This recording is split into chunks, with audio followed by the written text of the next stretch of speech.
Never join a sleep experiment.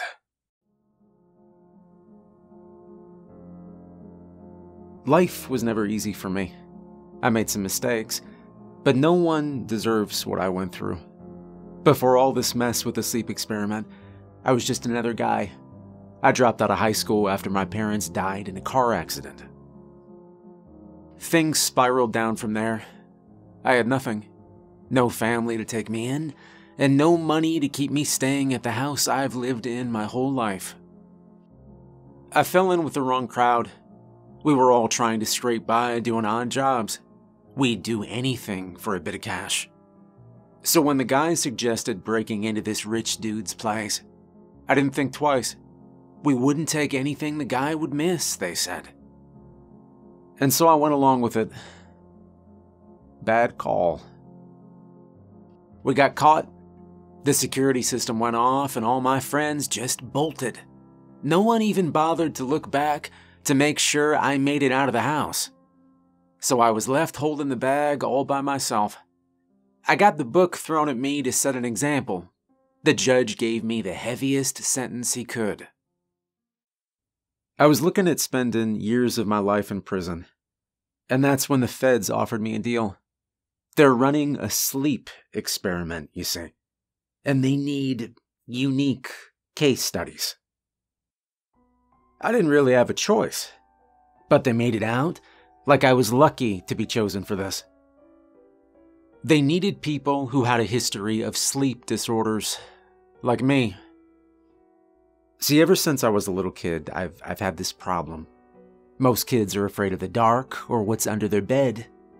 Me, I was afraid of falling asleep. Sounds weird, right? But every time I'd close my eyes, I'd get stuck. My mind would wake up, but I couldn't move. I'd want to scream and kick, but my body wouldn't listen to me. More than once, I was scared that I was actually dead or something. The doctors called it sleep paralysis. It haunted me all my life. But because of this unique condition of mine, I got picked to be the government's new guinea pig. They were funding a new kind of experiment to create some sort of, super drug. The goal was to completely eliminate the need for sleep. I gotta admit, it sounded crazy. Imagine a world where you never have to sleep again. Man, all the stuff you could do, you know? And who better to test this new super drug than a guy who hated every minute of sleep? Now, I still remember that day clearly. As soon as I woke up, I knew something was wrong. I was going through my usual day at the prison. I was napping the afternoon away on my bunk. And that's until Dr. Brown came in. He was the brainy type, glasses and all, always had that clipboard with him.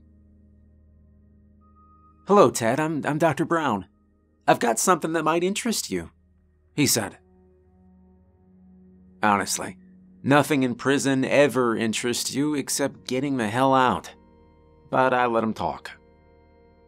"We're doing a sleep study," he began. "It's for this new drug we're developing. It's supposed to stop people from needing to sleep so much. And we thought, well, with your unique nighttime situation, you would be the perfect candidate." At first, I laughed. "So you want to give me a drug for my sleep paralysis?" "Doc, I don't need less sleep. I need better sleep," I told him. But Dr. Brown was persistent. "It's not about reducing sleep," he said. "It could also help with your condition. After all, less sleep means fewer episodes of paralysis. And of course, I'm also authorized to offer you a reduced sentence if the study goes well." Alright, so that did sound good. "Okay, Doc, I'll try your magic pill," I said. And that's how I got roped into this study. They moved me to a special wing of the hospital, and they had me take this red pill every night, right before lights out. Now, I did have high hopes for this pill those first few nights. I'd go through my day, just looking forward to finally getting a good night's rest. But night after night, I still found myself stuck as usual. I couldn't move, and I'd spend the hours just watching the ceiling. It continued like that for a while. Researchers would come into my cell almost every day. They'd bring in their clipboards and start measuring my blood pressure and all that. It was routine. They'd come in to check my vitals during the day, then give me the red pill at night. Sometimes I'd sit down and talk with them. Apparently, the government had poured a boatload of money into this thing. And that Dr. Brown wasn't just any ordinary guy. He had some powerful friends who pulled some strings to make him the lead doc. He was not someone to mess with. Worse, I caught wind from the other inmates that this experiment wasn't anything new. Another group of scientists from Russia did the exact same thing decades ago. None of them survived. Not the scientist, and especially not the test subjects. One of the guys said the final test subject got shot point blank. I didn't know what to do with that info. Didn't feel real good about being part of the second batch of guinea pigs for some failed Russian sleep experiment. But I wasn't going to start messing with Dr. Brown, not after what he did to one of the inmates. Time has gone by, and we're a couple weeks into the study now. The doc's usually all about his notes and keeping cool, always polite and professional. But one day, he just lost it. You see, the inmate across from my cell is a big dude, always causing trouble and looking for a fight. So anyway, he starts mouthing off to Dr. Brown, saying all sorts of stuff about the experiments. He was trying real hard to get under the doc's skin. And Dr. Brown, he's trying to stay professional, but you can see he's boiling. Then, out of nowhere, Brown just snaps, grabs his clipboard, and whacks it right across the guy's face. The sound echoed down the hall, and everybody went silent. You know it's serious when even the tough guys are speechless. The big dude, down on the floor, holding his face, completely shocked. And Dr. Brown just straightens his coat, adjusts his glasses, and walks off like nothing happened. You'd think he'd get in trouble for abusing his patients, but I heard from the other docs he's done it before, you know. And the doc never got in trouble for it. Everyone got the hint? Down here, well, Brown was the guy in charge. But still, even back then, I would have dealt with Brown rather than go to sleep again. Because it felt like my paralysis was getting worse the longer the experiment ran. I started seeing something when I went to sleep. It started like any other night. I'd taken the red pill like normal. But when I got stuck again, I felt like I wasn't alone anymore. In the corner of my room, I could see someone standing there.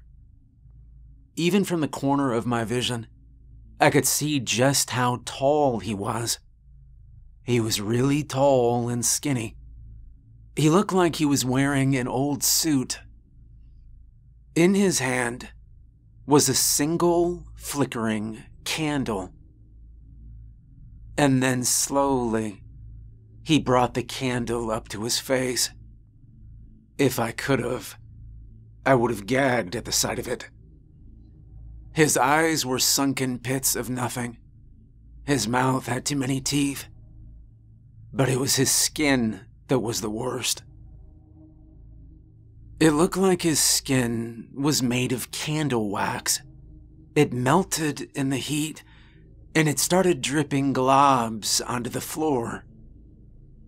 I tried to scream, to move, to do anything, but I couldn't.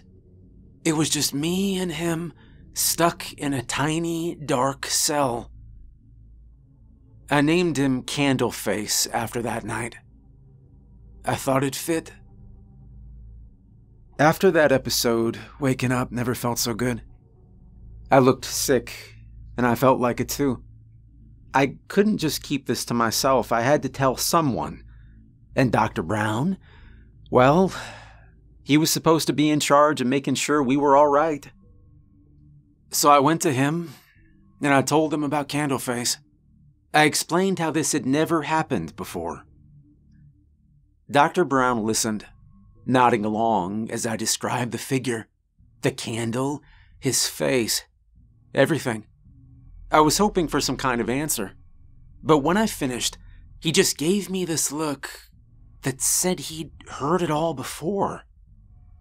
It's probably just a side effect of the drug, he said, all calm and matter-of-fact-like. These kinds of vivid dreams or visions, they can happen when you're adjusting to medications. Sometimes things get a bit worse before they get better, he said. I wanted to argue, to tell him this was different, but the look on his face told me he'd already made up his mind. It was frustrating, but I knew what I needed to do. Let it go? What else could I do? So I just nodded, pretending to accept his explanation. But inside I wasn't convinced. Not one bit. It kept happening, night after night. I'd wake up paralyzed, and I'd see Candleface in the corner. And every night, he'd be a bit closer than before. I wasn't really sure at first, but after a week, I knew he'd been moving closer to me. I started talking more and more about him, until one day, I was at the doc's office for my weekly psych eval, and of course the only thing I could talk about was the guy with the candle. Doc Brown cut me off, and he gave me a look that said he was just about ready to strangle me. Okay, Mr. Allen, let me be blunt, okay? Your lack of education doesn't qualify you to make such assessments. You understand? He said. Can you believe that? I was so close to jumping across the desk and showing him exactly what my lack of education could do.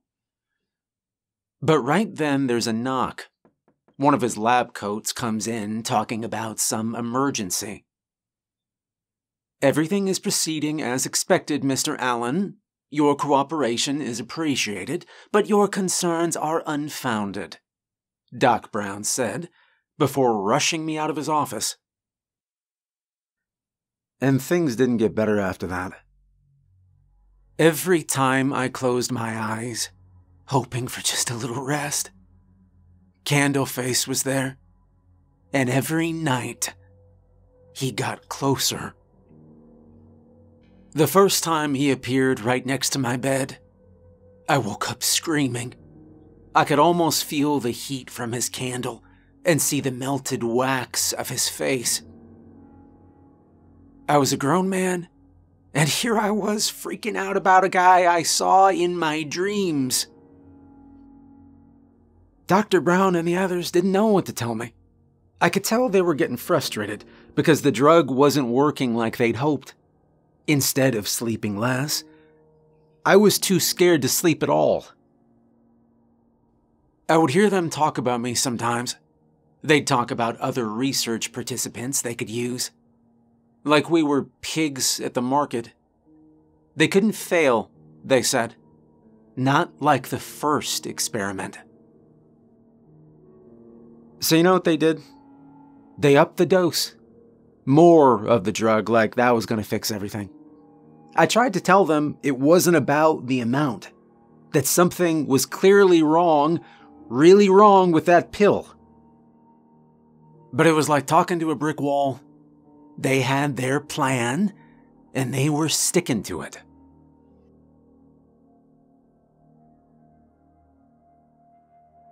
I remember taking that bigger dose for the first time.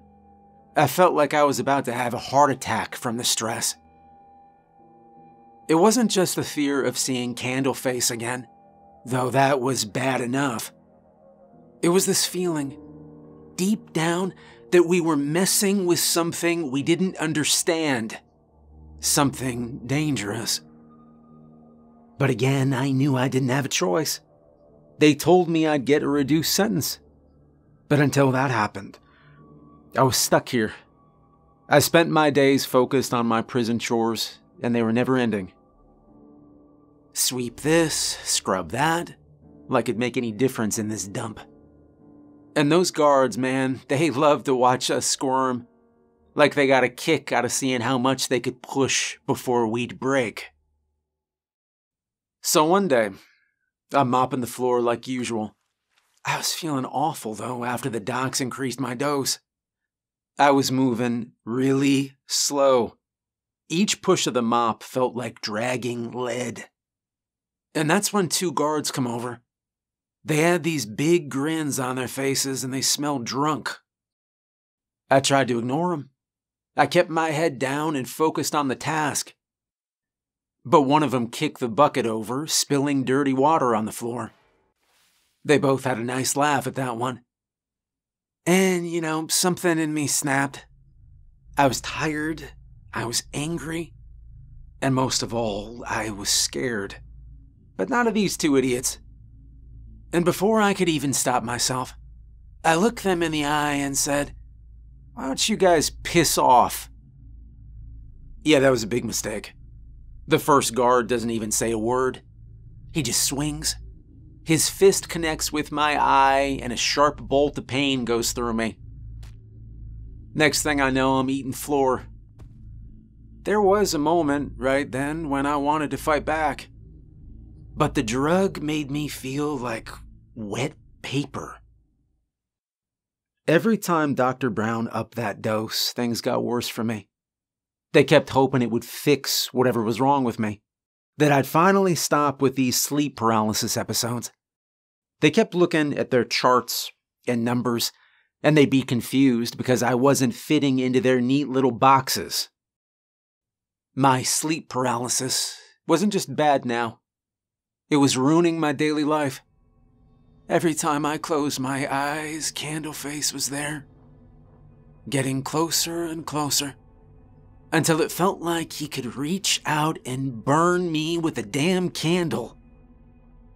I would wake up feeling exhausted. I was a zombie during the day, too tired to do anything, but too scared to go back to sleep. It was hell. And then one day, things got even worse. One of the inmates in my wing was found dead. They found him all burned up in his bunk. I heard his whole place. It was a mess of scorch marks, blood, and wax. Yeah, wax. I couldn't believe it either. And guess who was picked to clean it up? Yep, me. The air reeked of smoke and burning wax when I walked in. The walls were covered in scorch marks. Splatters of blood covered the floor, dried and dark. And the wax was everywhere. There were pools of it on the ground and dripping on the walls. There were even clumps of it on the burned remains of the bunk. After what happened, they locked down the entire block. Cops came in, poking around, asking questions, but they left with nothing. Just a bunch of confused looks and shrugged shoulders. Dr. Brown told the cops that it was just a case of gang violence. He didn't want an investigation interfering with his study. I think he called in a favor to get this swept under the rug. But the deaths just kept piling up. The next victim was some low-level bully. He would never go after anyone bigger than him. So he loved to pick on me especially. And then we woke up one morning, and poof, he was burned up too. Only thing left was his cell, covered in blood, ashes, and wax. And then a week after that, another cell was found with a burnt-up bunk. Didn't take me long to figure out the pattern. Every one of these victims were guys that had made my life a living hell. The whole prison block was freaking out. We didn't know what it all meant. Whether it was faulty wiring or someone going around torching cells. You'd think after the second death, the guards would have had enough and just shut this down. But no, we were still there day in, day out. Dr. Brown used his connections to keep his little experiment running. So instead of getting shut down, he put the whole wing on lockdown. No one goes in or out. He said it was for the safety of the inmates. But I figured it was just to make sure no one outside our block would hear about the weird deaths. Things in my cell were getting real weird too. At first, it was small stuff. Like finding red candle wax in the sink. I tried telling myself it was all a sick practical joke. And then one night, my cell door slammed shut so fast, it woke me up from the little sleep I did get. But that was impossible. We were locked in every night. And I didn't go back to sleep after that. The next morning, I found scorch marks on the edge of my blanket. The day after that, I found claw marks on my walls. They tore through the cheap paint and concrete as neatly as a knife cutting through butter. They look like scratches. Too big and too deep to be from anything human. And of course, the guards blamed me for it. They thought I was acting out or something. They thought I must have some sort of weapon on me that made those scratches. Or that I was hiding contraband when I scorched my blanket. So after the first time they raided my cell, I tried to clean up anything that looked out of place before my guard swung by. We were 4 months into the experiment now. I could see Dr. Brown lose his grip as the weeks wore on. They kept upping my dose, but it still wasn't doing anything good for me. My sleep paralysis nightmares just kept getting worse. The doc would look at me like I was ruining his experiment on purpose, as if I wanted any of this. The murders didn't stop either. The block was in a state of constant fear. Everyone was waiting for the next hit, wondering who it would be. But no matter how hard the guards looked, or how many questions they asked, they found nothing. As for me, it was like I was fading. I could feel myself getting weaker bit by bit. The guys running the experiment, they didn't really know what to do about it. All they could figure to do was hook me to an IV drip, pumping who knows what into me. Doc Brown wouldn't let anyone take me to the prison clinic, never mind to an actual hospital. He said it might mess with the experiment. And the nightmares, they were ramping up. It was making my waking hours just as bad as the ones I spent in the dark. Dr. Brown wasn't holding up much better. You could see the way his eyes were cracking around the edges. His cool, collected demeanor was slipping away day by day. But instead of backing off, he doubled down. He was obsessed with keeping the experiment going for as long as he could. It was like he lost sight of why he started it in the first place. By the middle of the 5th month, I could barely get out of bed on my own. I could barely stand up to take a piss. I knew the experiment was only supposed to run for 6 months, but by that point, I wasn't sure I'd even make it to the end. The doc came into my room for our weekly psych chat. He was fuming, blaming me for all the issues with the experiment. According to him, this was supposed to be my shot at redemption.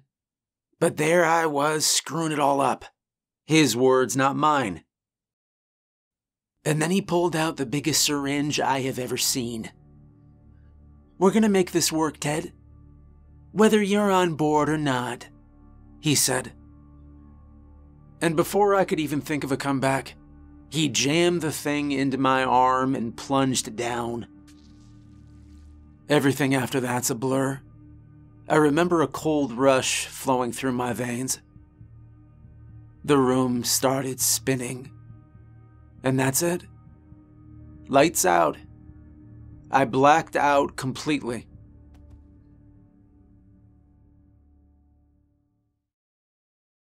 I don't know how long I was unconscious, but when I woke up, everything around me was pure chaos.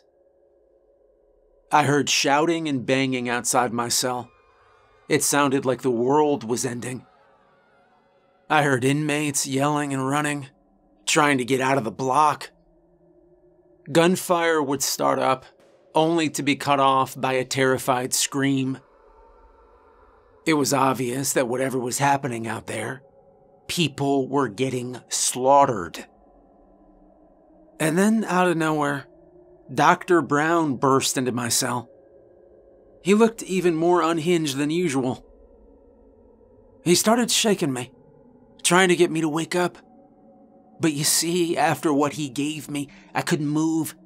I couldn't even blink. I was fully awake, but it was sleep paralysis. It's like it followed me to the waking world. "Ted, you have to snap out of it.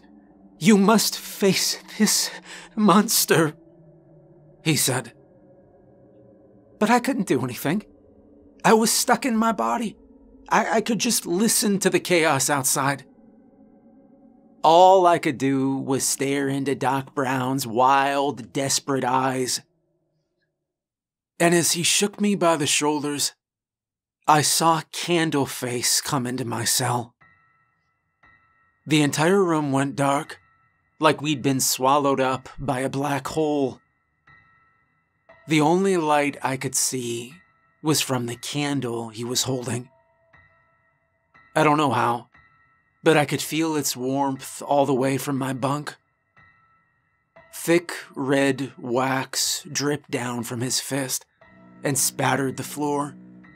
And this whole time, his face was melting and shifting. I could see Doc Brown turn pale in the candlelight. The sweat running down his forehead made it look like he was melting too. He turned to Candleface, and he pointed at me. "Take him, not me. Take Ted, please, God, take him, not me," he begged, his voice cracking with fear. I'd never seen him so terrified. I was shaking, but I couldn't do anything but watch. Candleface paused then, and then he gave me a long look. And then without a word, he turned and looked at Doc Brown. I saw him place a hand around his throat and yank him away from me. I could only see what happened next out of the corner of my eye. Candleface lifted the doc up by his throat. I could hear him choking. And then slowly, deliberately, Candleface brings up the candle to Doc Brown. The smell of burning skin fills the air as the doc screams. The next few seconds are a blur. Blood sprayed the walls. And then Doc Brown's screams just stop. All at once, cut off mid-breath. And I'm just lying there, knowing that I'm next. Then Candleface turned to me, and it felt like time just stopped. In this god-forsaken place, trapped with this thing. I couldn't even beg like Brown did. But Candleface didn't move. He just stared at me. It was like he was looking right into me, seeing everything I am, everything I've been.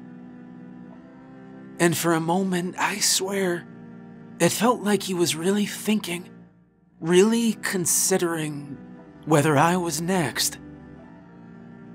He walked closer, and then a voice as deep and rough as gravel said a single word. Favor. He placed the candle he's always holding into my hand. His flesh was as hot as fire when he touched me. It burned my palm hard enough that I heard a sizzling noise. And then he stood up, and he just left. He walked out like he was all done there. I was left alone with Dr. Brown, or what was left of him. After what felt like forever, the drugs finally wore off enough for me to move. My whole body felt like it went through a grinder. I pushed myself up, and I shuffled out of my cell. Everyone was dead. The inmates, the guards who enjoyed their kicks a bit too much, even the researchers. They were all dead. It was like Candleface cleared the path just for me. I walked to the end of my wing, expecting the rest of the prison guards to ambush me, but no one did. The doors were hanging wide open, all waiting for me to just waltz through. I walked slowly through the prison, holding that candle close to my chest. With each step, I could feel a bit more of my strength returning. I never saw another living soul. Everywhere I looked was a mess of ashes, bodies, and blood. Guns were scattered around, covered in wax. I looked up and saw that even the security cameras were messed up. The sight of it all made me sick, but at the back of my head was a faint glimmer of hope. No one would know what happened here. All anyone would see was a prison riot turned weird massacre. Nobody would know that I had somehow survived and just walked out. But the carnage did get to me in the end. I was right by the prison entrance when I just lost it. Everything in my stomach came up. And then as soon as I stopped heaving, I bolted and I didn't look back. I just ran into the night, holding onto that candle like it was my lifeline. I ended up halfway across the country after that. I found a job working nights at a gas station in the middle of nowhere. The owners didn't ask me about my past. They just saw a scrawny kid down on his luck, and they decided to help me. The job didn't pay much, but I was just happy for the chance. And for the first time in a long time, I felt at peace. I don't experience sleep paralysis anymore either. That should be a good thing, right? But I don't get much sleep these days either. I am now a fully fledged insomniac. I don't know if that was Doc Brown's miracle drug, but I'm not going to complain too much. Because even when I don't get much sleep, I feel great. Almost better than I've felt my whole life. Most nights, there's just me and the radio. I keep my ears open for any news about the prison or Dr. Brown, but there's nothing. I guess whoever was in charge of the operation wanted to keep the whole thing under wraps. But if any of those people ever start looking for me, I've got my candle ready. If I ever need a favor, I know exactly who to ask.